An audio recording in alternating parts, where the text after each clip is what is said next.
The creation of paradise. Allah created paradise, which consists of 8 gardens. The first is the house of majesty, made of white pearl. The second is the house of peace, made of ruby. The third is the garden of resort, made of green chrysolite. The fourth is the garden of eternity, made of yellow coral. The fifth is the garden of delight, made of white silver. The sixth is the garden of Firdaus, made of red gold. The seventh is the garden of rest, made of refined silk. The eighth is the garden of Eden, made of reddish pearls. Paradise has 2 double-leaf gates, between whose leaves is the distance between heaven and earth. It is built of alternate brick of gold and silver. Its paving stones are of musk, its dust of ambergris, its grass of saffron, its palaces of pearl, its upper chambers of jacinth, and its doors of jewels. The most excellent of rivers of paradise were 6: the river of mercy, which runs through all the gardens, whose pebbles are pearls, and whose water is whiter than milk and sweeter than honey. Then the stream Al-Kawthar, on the banks of the trees of on whose banks are the trees of pearl and jacinth. Then comes the river Kafur, the river At-Tasnim, the river As-Salsabil, the river Al-Rahiq Al-Maktoum. Besides these, there are rivers whose number none knows except Allah Most High. They are more numerous than the stars of the sky. The 8 gardens have gates of gold, jewel-encrusted and inscribed. On the first gate is written, "There is no God but Allah, and Muhammad is his messenger." On the second gate is written, "The gate of those who pray the 5 prayers, observing perfectly the ablutions and prostrations." On the third gate is written, "The gate of those who justify themselves by the purity of their souls." On the fourth gate is written, "The gate of those who encourage and do of what is approved and discourage the doing of what is disapproved." On the fifth gate is written, "The gate of him who holds himself back from lusts." On the sixth gate is written, the gate of those whom perform the greater and lesser pilgrimage." On the seventh gate is written, "The gate of those who go on holy war." On the 8th gate is written, "The gate of those who desire, who avert their eyes from unseemly things, and perform good works such as showing due affection to parents and being mindful of one's kin. By these gates will enter those whose works have been of the kind written on them." In paradise also are the Houris, with wide black eyes, whose beauty and loveliness no one is able to describe except Allah who created them. Among these Houris are some such as no eye has ever seen, nor ear heard, nor the heart of a man ever imagined.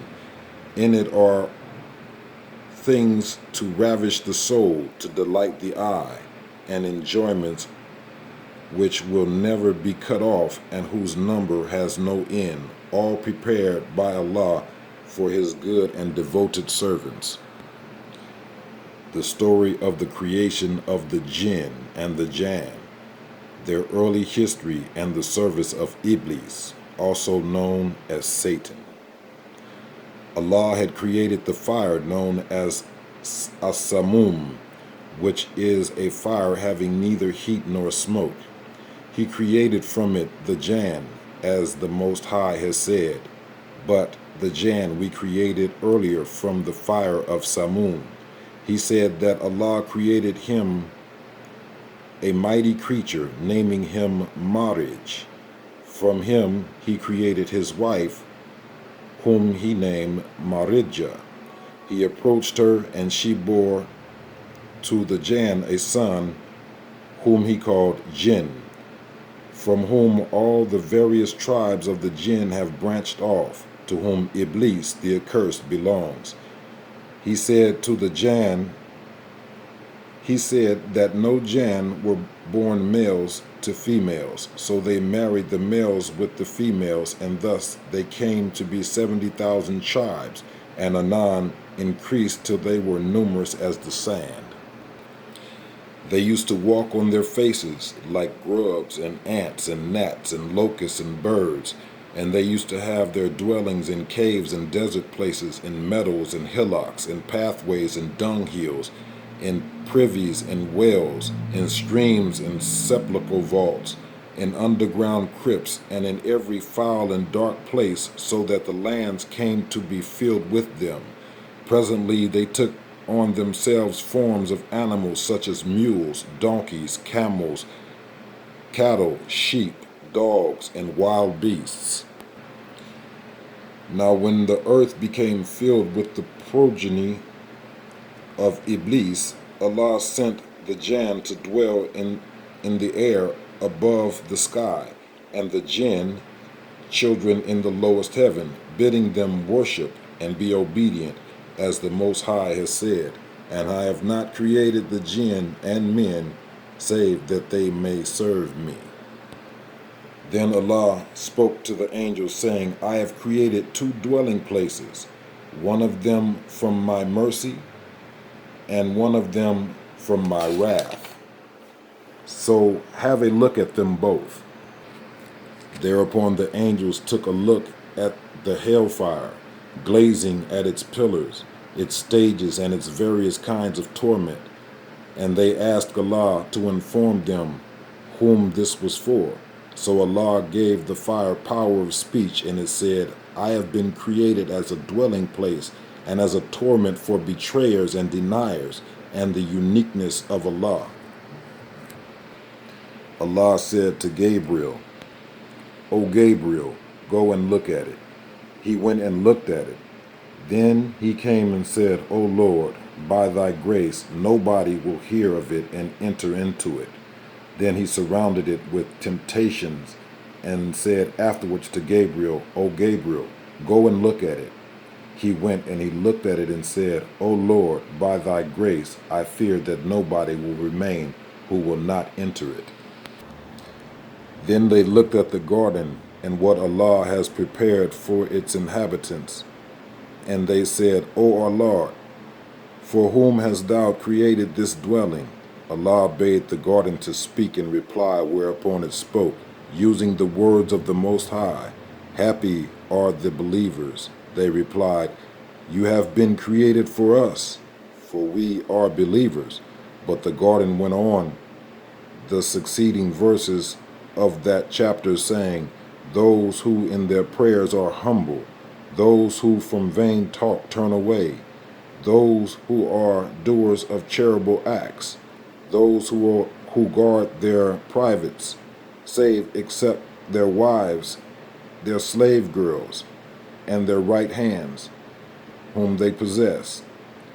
They are blameless, but those who go beyond that are transgressors, those who tend to their trust and their covenants, those who are watchful over their prayers.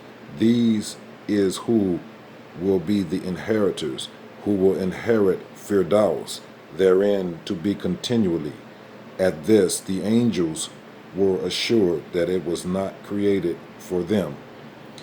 Then Allah said, So Allah said to Gabriel, Go and look at it. Then he went and looked at it, and what Allah has prepared for the inmates therein. Then he came and said, O Lord, by thy grace, nobody will hear of it and will not enter it. Then he surrounded it with calamities. He said afterwards, O Gabriel, go and look at it. He went and looked at it, then returned and said, O my Lord, by thy grace, I fear no one will enter it. Then Allah the Most High said, I have created this dwelling place for those who obey me among those whom I have created by my command and by my hand, unto whom I shall have breathed my spirit, to whom I shall have made my angels do submission and prostration, and whom I shall make superior to all my creatures. Now the children of the jinn looked down at the earth, and all of the beasts of prey thereon, and they asked Allah to send them down to it. He gave them permission to go on condition that they would serve him and not disobey him. They gave him a covenant agreement to that effect and came down, all 70,000 tribes of them. They worshipped Allah, and as he has the right to be worshipped for quite a long time, but then they commenced acts of disobedience and the shedding of blood, so that the earth cried for help against them. Allah said to the earth, "Be silent, for I am going to send them a messenger." The first messenger whom Allah sent to the children of the Jann, they killed. So it went on till he had sent 800 prophets, over 800 years, a prophet a year, but they killed him. Seeing that they treated the messengers as liars, Allah suggested to the children of the jinn who were in the sky that they descend to the earth and fight with the children of the Jann who were there. So they descended, bringing with them the accursed Iblis, or Satan, and fought with the children of the Jann till they drove them into certain lowlands of the earth. They themselves then worshipped Allah as he ought to be worshipped, and the worship offered by Iblis, or Satan, was more fervent than theirs, so that because of the fervency of his worship, Allah raised him to the lowest heaven, where he worshipped Allah for 1,000 years and became known as Al-Abid, the worshipper. Then Allah raised him to the second heaven, and so it went on in that way till Allah Most High raised him to the seventh heaven. It is said that it was on a Saturday that he entered the lowest heaven, a Sunday when he entered the second, a Monday when he entered the third, and so on until it was a Friday when he entered the seventh heaven, having worshipped Allah for a day in each heaven, though each of those days was 1,000 years in length. Thus Iblis, or Satan the accursed, occupied an important position among the angels, so much so that whenever Gabriel or Michael or other angels passed by him, they would say to one another, "Allah has certainly given this servant of his a fervency and worshipful obedience such as he has not been given any of the angels."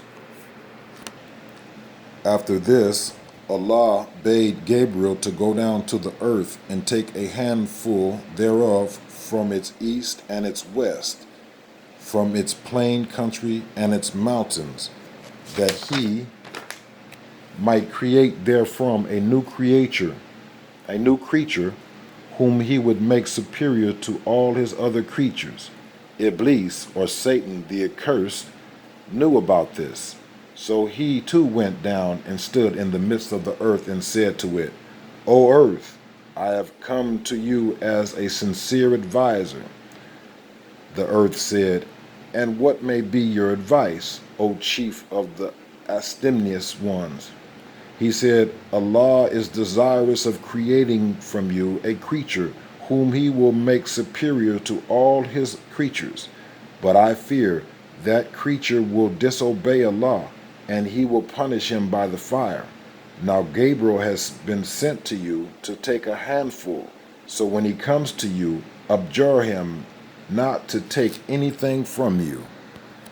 So when Gabriel came down, the earth called to him, saying, "O Gabriel, by the right of him who sent you to me, take no handful of anything from me, for I fear may I fear that Allah may create from me a creature who will disobey him and be punished with fire. Gabriel trembled at the adjuration, so that he returned without taking anything from it, and informed Allah Most High about the matter, although he already knew about it. So he sent Michael to bring a handful, but the case with him was the same as had been with Gabriel. So Allah sent Azrael, the angel of death. When he made to take a handful, the earth abjured him as he had abjured Gabriel. But the angel of death said to him, by the might of the Lord and his majesty, I shall not disobey any command he has given me.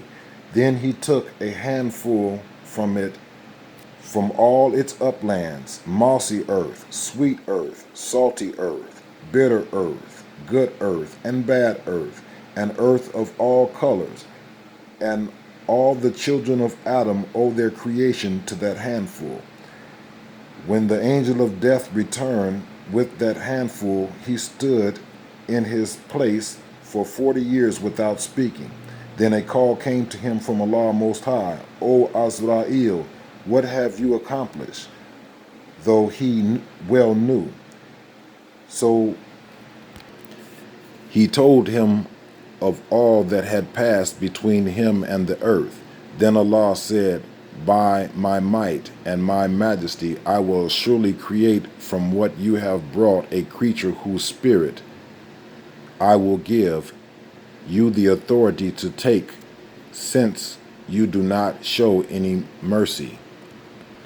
Then Allah appointed one half of that handful for paradise and one half for hell. So Allah said, I am Allah, I decide what is to happen, and no one may condemn me. This is the conclusion of part 2 of Beyond Genesis. Part 3 will be the creation of Adam and the fall from Eden. Assalamu alaikum wa rahmatullahi wa barakatuh.